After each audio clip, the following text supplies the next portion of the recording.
Hello అండి, అందరికీ నమస్తే. అయితే ఒకరోజు నేను నానమ్మ వాళ్ళ ఇంటికి వచ్చినానండి. మా ఊరికి అయితే వచ్చినాను.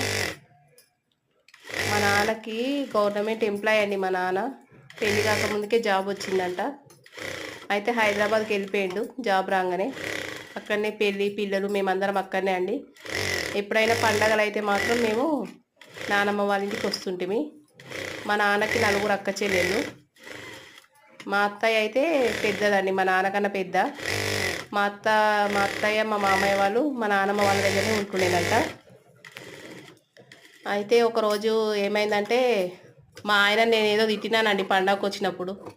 ఏదో కామెడీ ఏదో తిట్టినా. ఆయనంట ఆ తిట్టుకైతే ఫీల్ అయిందంట. నాకైతే తెలియదు ఏం తిట్టినవు, నాకు అంత పెద్దగా గుర్తులేదు. ఆ తిట్టు కోసం అయితే ఆయన ఫీల్ అయిందంట.